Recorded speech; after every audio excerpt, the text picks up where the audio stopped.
I offer my respectful obeisances unto you.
Okay, wow.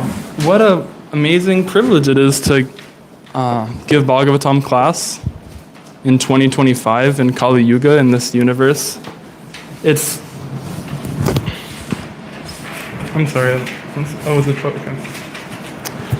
a very rare opportunity for a conditioned soul to be able to glorify the Bhagavatam. So I'm very fortunate, and all of you are very fortunate to hear as well. Not because I'm giving class, but because the Bhagavatam is so amazing. The king of all scriptures. Every syllable pours down a flood of prema. Can be served by anyone at any time. And other praises are there as well.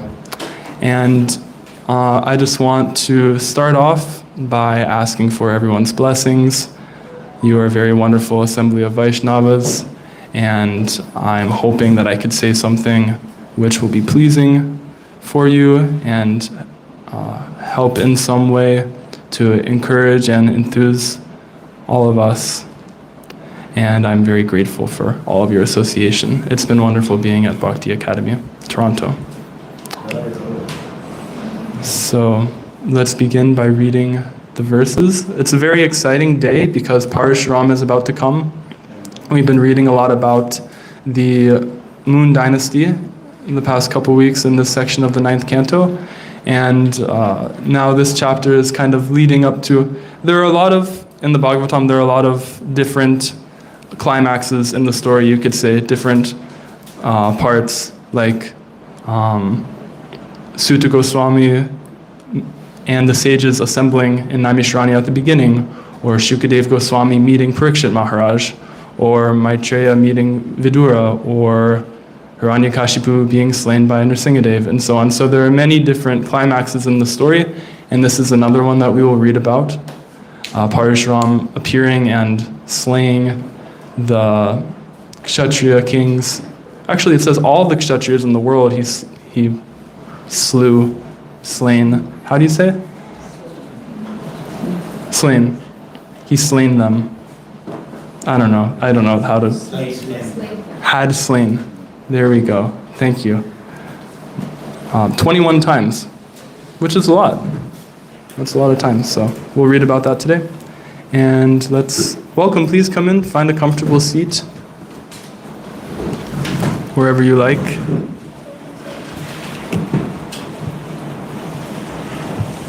And yeah, let's start reading the verses, I suppose. Shukadev Goswami continued, O Parikshit, from the womb of Urvashti. Ayub, Shrutayu, Satyayu, Raya, Vijaya, and Jaya. son of Shrutayu was Vasuman. The son of Satayu, the son of Raya, Eka. The son of Jaya, Amita. And the son of Vijaya, Bhima. The son of Bhima was Kanchana. And the son of Kanchana was Hotraka.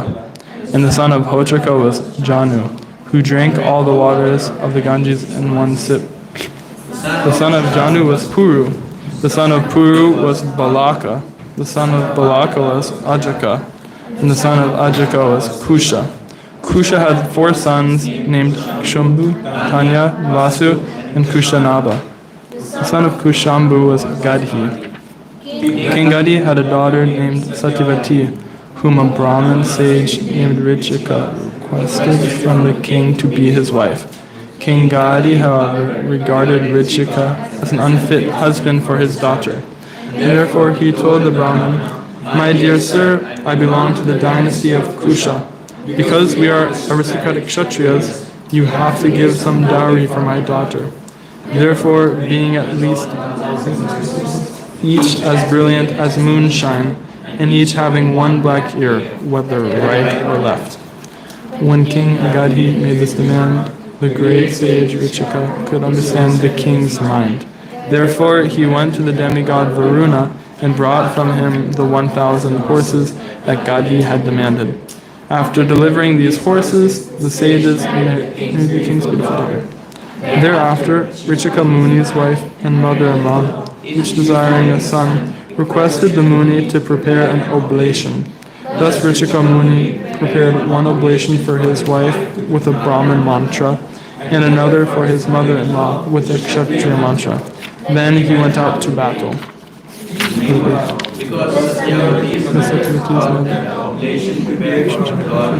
Richika's wife must be better. She asked her daughter for that oblation. Satyavati therefore gave her own oblation to her mother and ate her mother's oblation herself. When the great sage Richika returned home after bathing and understood what had happened in his absence, said to his wife, "Satyavati, you have done a great wrong. Your son will be a fierce Kshatriya, able to punish everyone, and your brother will be a learned scholar in spiritual science." However, pacified Richika Muni with peaceful words and requested that her son not be like a fierce Kshatriya. Richika Muni replied, "Then your grandson will be of a Kshatriya spirit." Thus, Jamadagni was born as the son of Satyavati. Satyavati later became the sacred river Kaushiki to purify the entire world, and her son Jamadagni married Renuka, the daughter of Renu. By the semen of Jamadagni, many sons headed by Vasuman were born from the womb of Renuka. The youngest of them was named Rama or Parashurama. Learned scholars accept this Parashuram as the celebrated incarnation of Vasudev, who annihilated the dynasty of Parshuram, killed all the Kshatriyas on earth 21 times. Proud because of the material modes of passion and ignorance, became irreligious and ceased to care for the laws enacted by the Brahmins, Parshuram killed them. Although their offense was not very severe, he killed them to lessen the burden of the world. Okay, so now we'll chant this verse.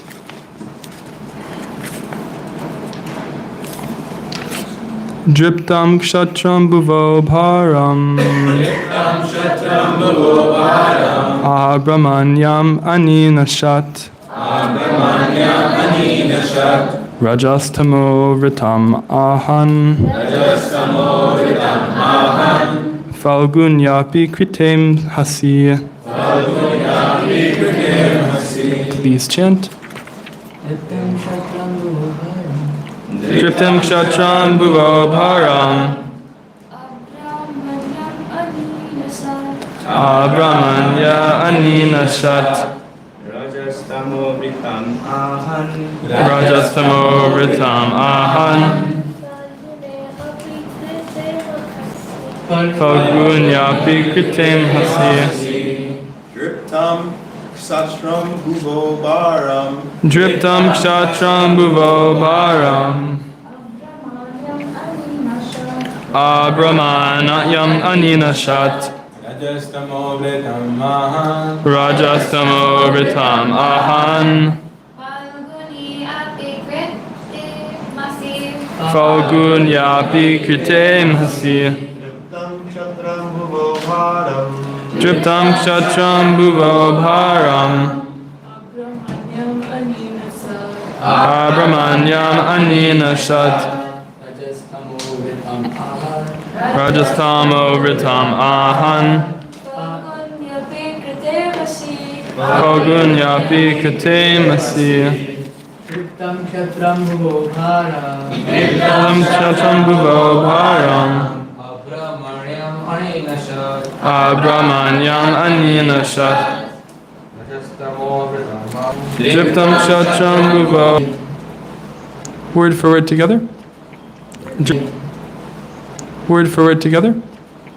Driptam, very proud. Kshatram, the Kshatriyas, the ruling class. Bhuva, of the earth. Param, burden. Abramanyam, sinful, not caring for the religious principles enunciated by the Brahmins. Anina Shat, drove away or annihilated. Rajatama, by the qualities of passion and ignorance. Vritam, covered. Ahan, he killed. Falguni, not very great. Api, although. Krite, had been committed. Anghasi, an offense. Translation together. When the royal dynasty, being excessively proud because of the material modes of passion and ignorance, became irreligious and ceased to care for the laws enacted by the Brahmins, Parashuram killed them, although their offense was not very severe. He killed them to lessen the burden of the world. Who would like to? This is a long purport, so we'll split it up. Jai will read the first paragraph, and then Amal will read the second. The Kshatriyas, or the ruling class, must govern the world in accordance with the rules and regulations enacted by great Brahmanas and saintly persons. As soon as the ruling class becomes irresponsible in regard to the religious principles, it becomes a burden on the earth. As stated here, Rajas Tamovritam, Param Abramanyam. When the ruling class is influenced by the lower modes of nature, namely ignorance and passion, it becomes a burden to the world and must then be annihilated by superior power. We actually see from modern history that monarchies have been abolished by various revolutions, but unfortunately the monarchies have been abolished to establish the supremacy of third class and fourth class men. All the monarchies overpowered by the modes of passion and ignorance have been abolished in the world. The inhabitants of the world are still unhappy, for although the qualities of the former monarchs were degraded by taints of ignorance, these monarchs have been replaced by men of the mercantile and worker classes whose qualities are even more degraded. When the government is actually guided by Brahmanas or God-conscious men, then there can be real happiness for the people. Therefore, in previous times, when the ruling class were degraded to the modes of passion and ignorance, the Brahmanas, headed by such a Kshatriya-spirited Brahmana as Parshurama, killed them 21 consecutive times. In Kali Yuga, as stated in Srimad Bhagavatam 12.2.13, Dasyu Prayeshu Rajashu, the ruling class, Rajayana, will be no better than plunderers, Dasyeshu, because the third class and fourth class men will monopolize the affairs of the government. Ignoring the religious principle and Brahmanical rules and regulations, they will certainly try to plunder the riches of the citizens without consideration. As stated elsewhere in Srimad Bhagavatam 12.1.14, together. Asam Shivta Priyahina Rajasa Tamasa Vivata Rajaste Bhakyashya Shanti Malecha Rajanya Rupina. Being unpurified, neglecting to discharge human duties properly, and being influenced by the modes of passion, grudges, and ignorance, tamas, unclean people, malichas, posing as members of government, Rajanya Rupina, will swallow the citizens. Prajaste Bhakshayanti. And in still another place, Srimad Bhagavatam 12.2.7 to 8 says, Evam Prajabhirushtabhe Akhire Shishimandale Brahmane Kshatra Shudranam Yogai Bhavitamava Prajahi Lubdhayatane Nirgane Rashudharmati Ashinadharadhavena Yashyanti Dirikanam. Human society is naturally grouped into 4 divisions as stated in Bhagavad Gita. Chaturvarnyam Maya Sasagun Karma Vibhagasya. But if this system is neglected and the qualities and division of societies are not considered, the rules will be Brahmavit Shata Shudranam Yobali Bhavita Nafras. The so-called caste of Brahmana, Kshatriya, Vaishya and Sudra will be meaningless. As a result, whoever somehow or other becomes powerful will be the king or president, and thus the praja or citizens will be so harassed that they will give up heart and home and will go to the forest. Yasyanti Giri Kananam. To escape harassment by government, officials who have no mercy and are addicted to the ways of plunders. Therefore, the prajas or the people in general must take to Krishna consciousness movement, the Hare Krishna movement, which is the sound incarnation of the Supreme Personality of Godhead. Kali Kale Nam Rupe Krishna Avatara. Krishna, the Supreme Personality of Godhead, has now appeared as an incarnation by his holy name. Therefore, when the prajas become Krishna conscious, they can then expect a good government and good society, a perfect life and liberation from the bondage of material existence. Okay, so thank you all for reading and hearing attentively. This is a political class. I hope you guys were ready. No, I'm just kidding. I actually don't know enough about politics or history to really speak about it, but I'm just going to try to extract some things that Prabhupada brought up in the purport, which was very sweet and enlightening about this history from the Bhagavatam. So the first thing I'd like to speak about, at the beginning of the purport, Prabhupada states that we actually see from modern history that monarchies have been abolished by various revolutions, but unfortunately the monarchies have been abolished to establish the supremacy of third-class and fourth-class men. So if we think in our history for the past century or 200 years, there's several revolutions that are very primary or popular, like the French Revolution, overthrowing the monarchy there, the Russian Revolution, overthrowing the Tsar system, and even Nazi Germany, the Nazi Party coming to power, and Hitler becoming the leader of the country.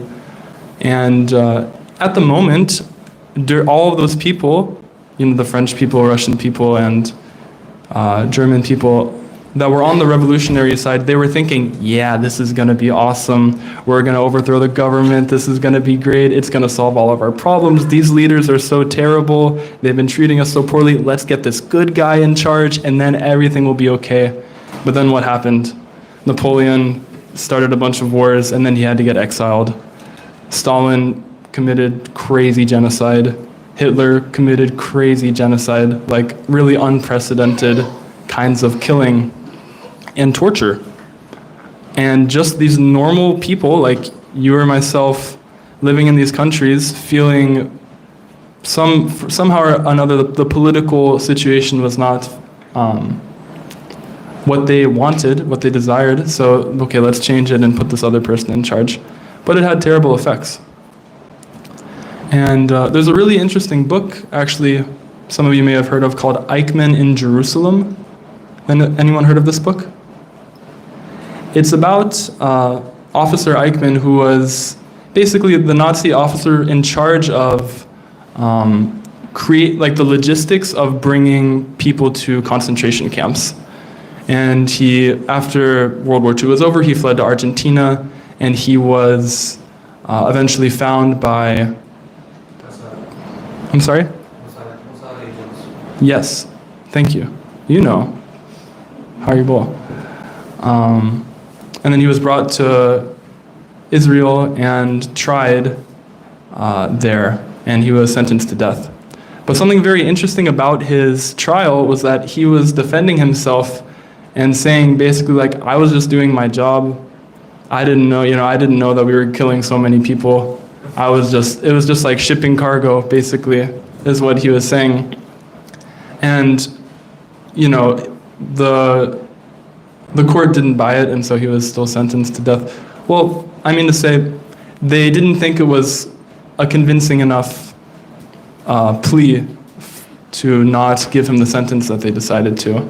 But philosophically, it creates a really interesting situation.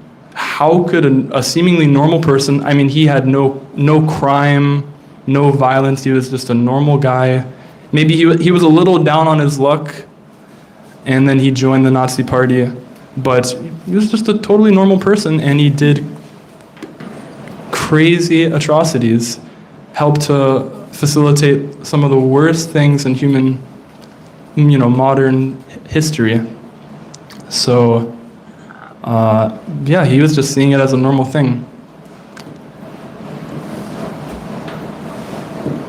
So, all this being said, an external situation is not actually going to solve our problems, and it might actually create more problems that we could have never expected, like having to flee to Argentina or working on such a terrible project like Eichmann. But all of these different revolutionaries and political leaders and supporters of those leaders, they were expecting that they could find happiness in this world if we just change our political situation.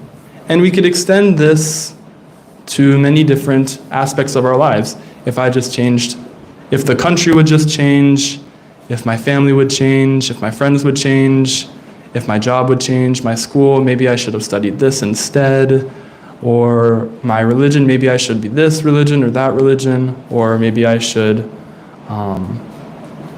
if only I lived in this place. All these external things we think will make us happy, but Krishna describes in the Bhagavad Gita in the 5th chapter, pleasures that are derived from external things, temporary things in this world, are adyanta vanta. They have a beginning and an end.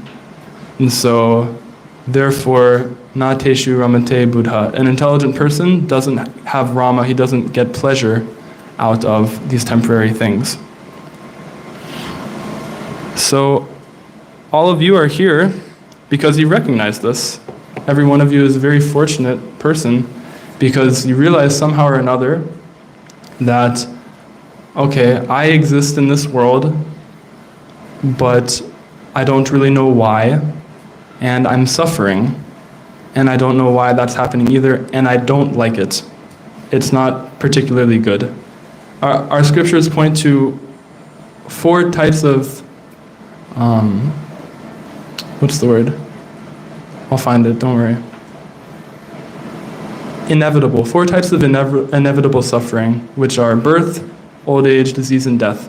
No matter what you do, no matter what political party you join, no matter what job you have, no matter what ashram you're in, you're going to face these problems in your life.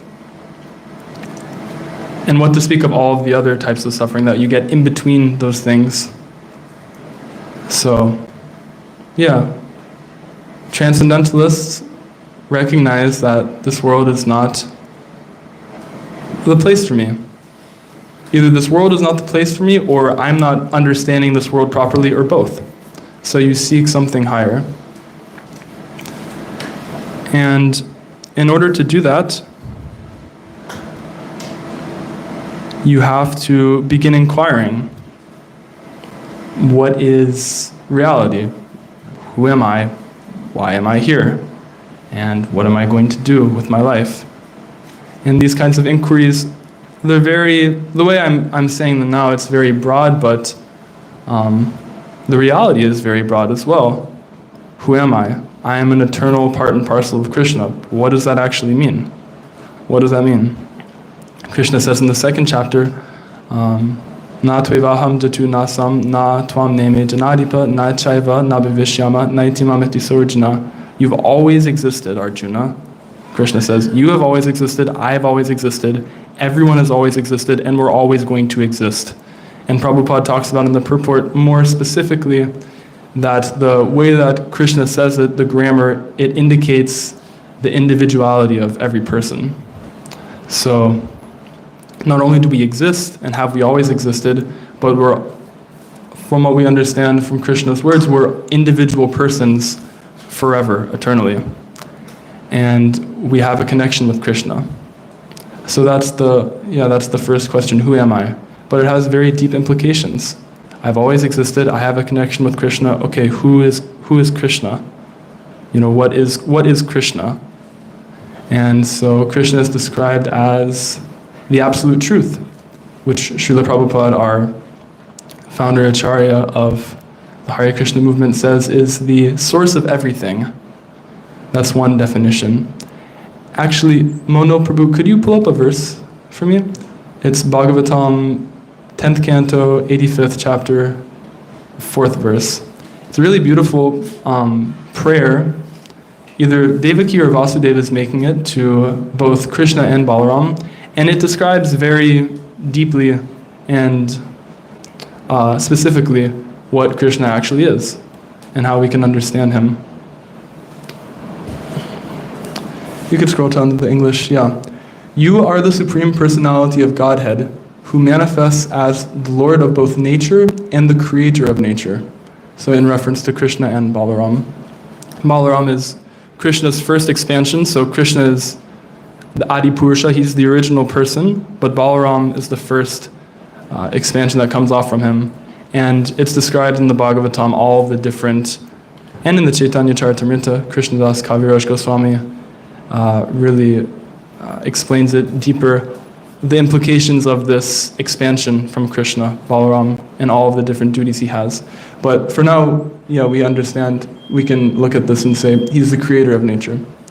And then goes on to say, everything that comes into existence, however and whenever it does, is created within you, by you, from you, for you, and in relation to you. It's a very beautiful, can you scroll up to the Sanskrit?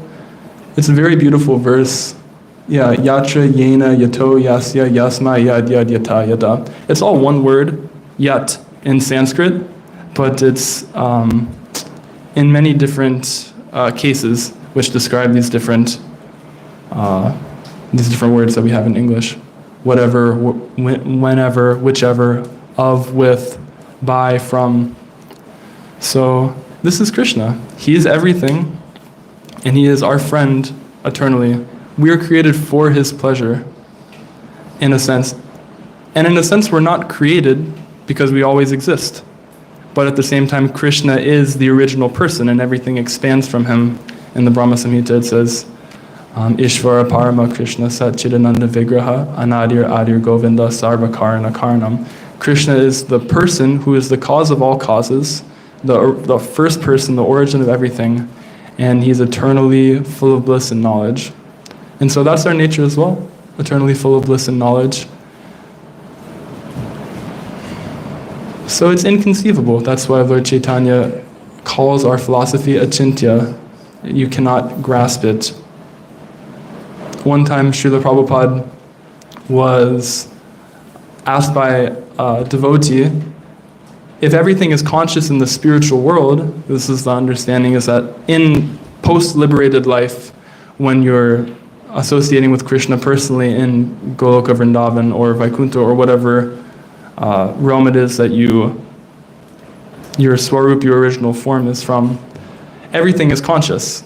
The rocks are conscious, the grass is conscious. Things that are inanimate in this world, in the spiritual world, in ultimate reality, are conscious. Even food, prasadam. So someone asked Srila Prabhupada, what happens when Krishna eats like a sandesh or some kind of sweet? He was like, what happens to that sweet? What is the sweet feeling? What happens? Does he digest it? And Prabhupada just said, you'll have to go there to find out.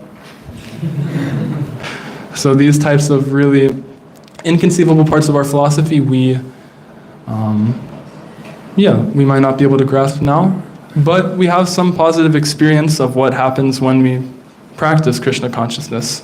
Chant Hare Krishna with your friends, associate with the devotees, take Mahaprasadam, see the deities. It's different. It's different. Even at the beginning stages, we can recognize that, these kinds of activities feel very different. And it's described in the Bhagavatam that, this is what happens when you do devotional service, like we're all doing now, hearing from the Srimad Bhagavatam, then things start to happen in your life, things start to change in your life that you wouldn't ordinarily expect.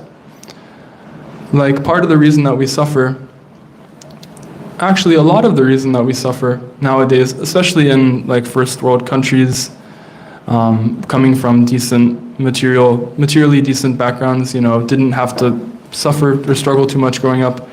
A lot of our suffering is internal, it's mental. It might be coming from karma, impressions that we've had in past lives, or it could be experiences that we had growing up, or both, or anything like that. But usually, most of our suffering is coming internally. And so, what happens when we hear the Srimad Bhagavatam, it says right in the verse before Nashtaprayeshiva Badreshu, we chant every day. Shrinvatam Swakata Krishna, Punya Shravana Kirtana, Pedyantasto Yabadrani Vidunoti Sritsatam. It says that Krishna personally cleanses the desire for material enjoyment from the hearts of the devotees who have developed the urge to hear his transcendental message. So all of you have developed the urge to hear his transcendental message. Clearly, you come to Bhagavatam class and you're very nicely listening. So great. Krishna is about to clear the material desires from your heart. Congratulations, you can expect it, and you can endeavor by continuous hearing to keep his mercy flowing. And our internal suffering is coming from our material desires. Desire is the source of suffering, or whatever Buddhists say. Desire is the root cause of all suffering. It's true, actually, in one sense. It's not false. And we have this word in Sanskrit, vairagya, which means renunciation. And it's two words, the prefix vai and raga. And raga means attachment. And vai as a prefix can mean either like a negation, or it can mean like an augmentation, like a special sort of thing. So you could think of the word vairagya as meaning detachment, no attachment. And that's sort of like the Buddhist impersonalist idea, is that, okay, everything in this world is bringing me suffering, my desires are bringing me suffering, I'm just going to detach from everything and then I'll be happy. But our understanding is that even if you do that, it's like you reach zero.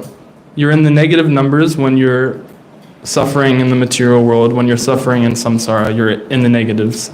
And then you reach that stage of becoming detached from the material world, and then you're at zero. But we understand there are also positive numbers going up infinitely. So the other meaning of vairagya is a special kind of attachment. So vairagya is not only renunciation, but it's special attachment. And what is that? We're attached to Krishna. We're attached to his devotees and their service. And by doing so, then by becoming attached to Krishna and his name, qualities, pastimes, and devotees, entourage, then our material desires are purified from our heart, and we become happy. And the rest of the verse, Vidunoti surit, how does it go? Vidunoti surit satam? You become situated in goodness and you become completely happy.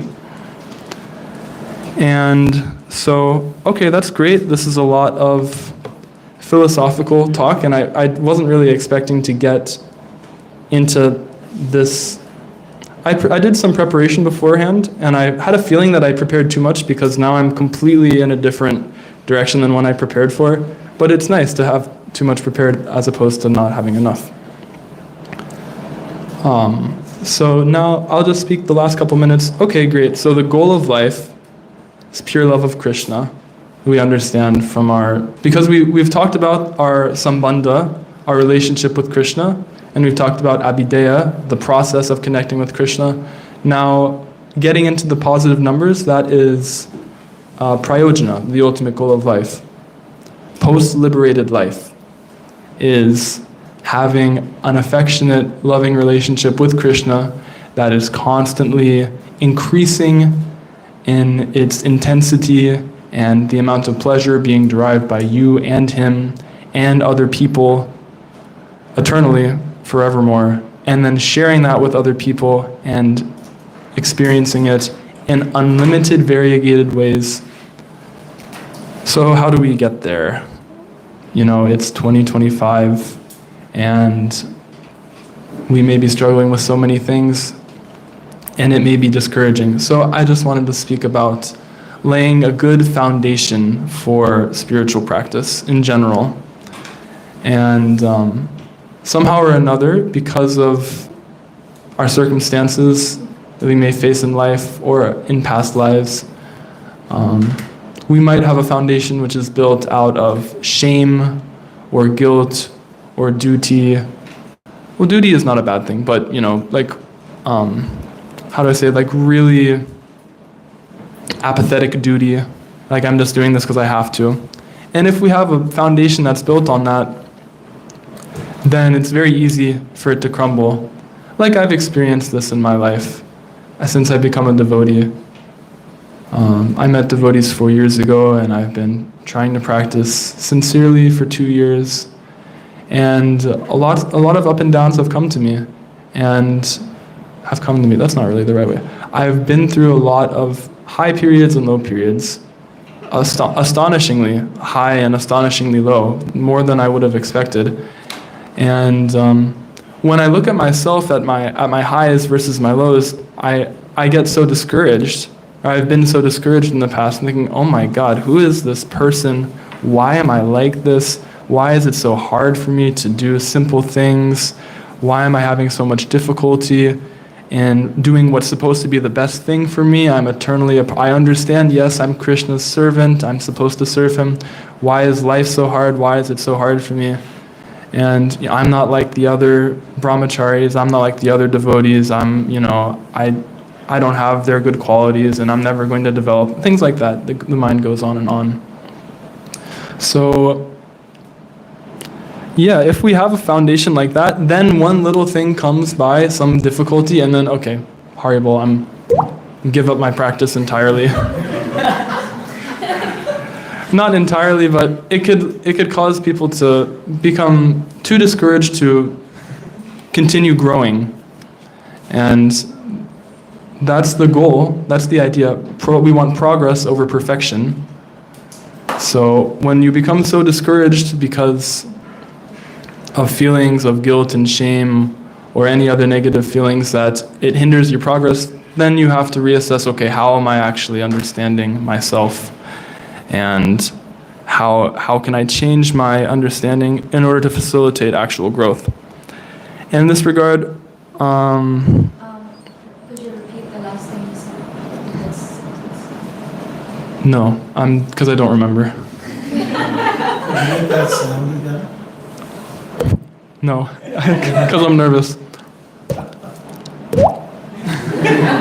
I learned that from Brihat Mridanga.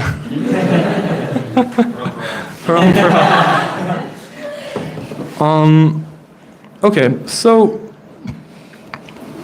yeah, we're getting into territory which is cutting into the time that I'd like to spend on questions, but I just want to leave this last thing is this word atyahara, Rupa Goswami, or not atyahara, excuse me, niyamagraha.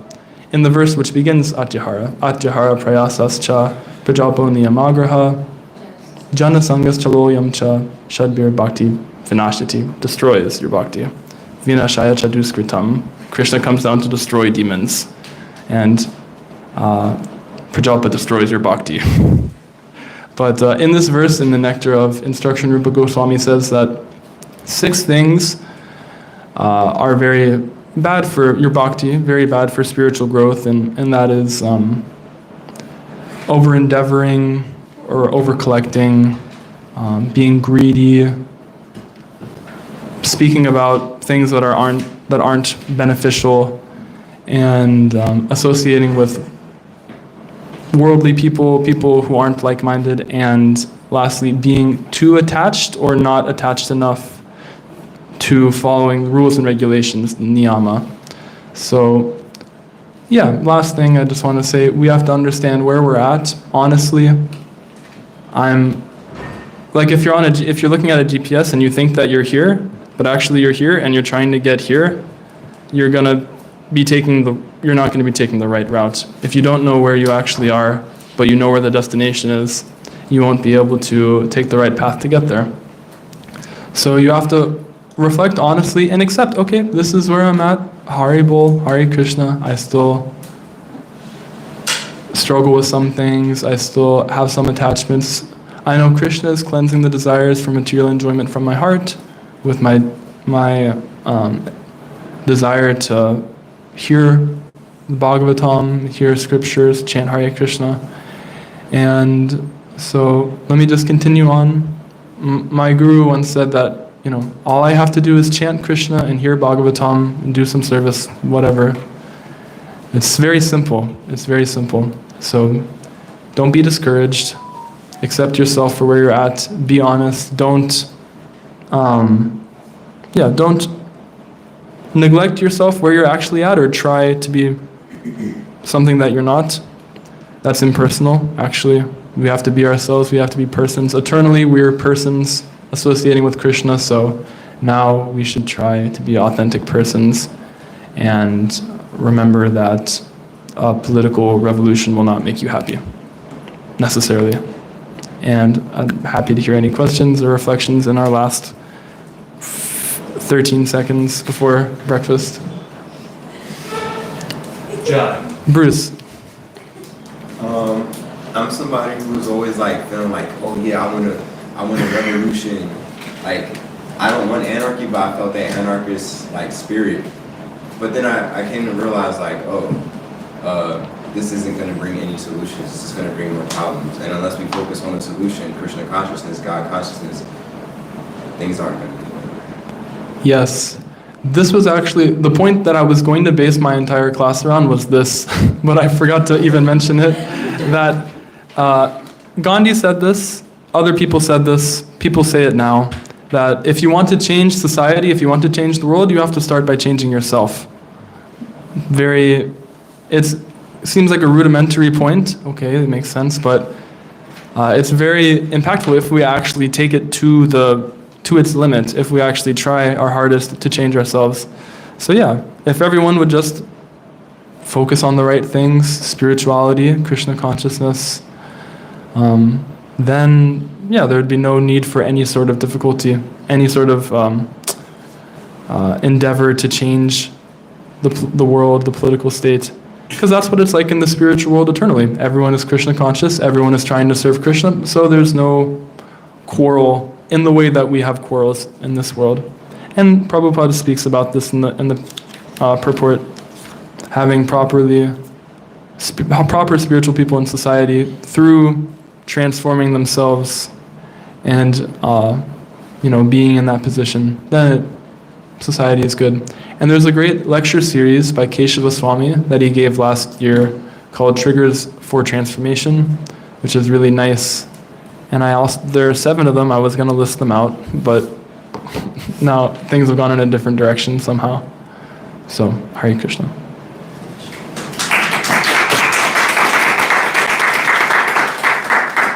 Yeah.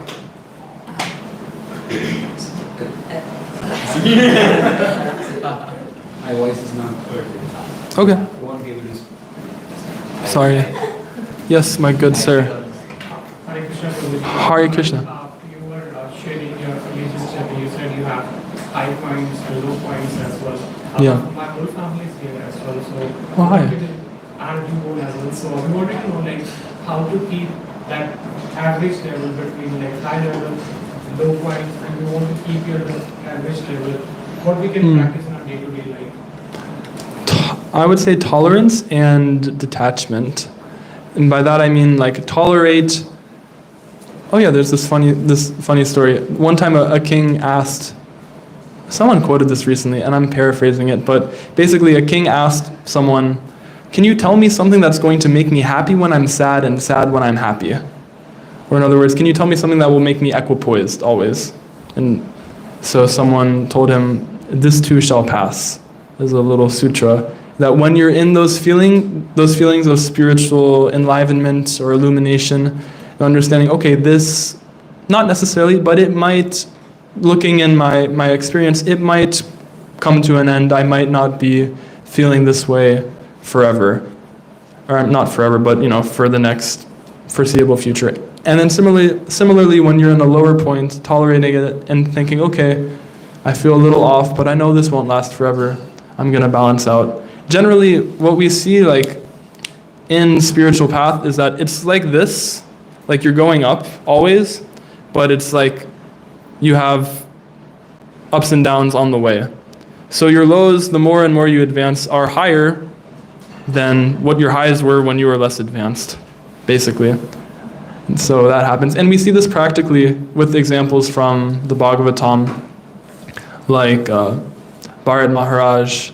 He was at the level of bhava, he was right at the level of prema, pure love of God, but then by circumstances he became attached to a deer, and instead of receiving his spiritual body, he became a deer in the next life.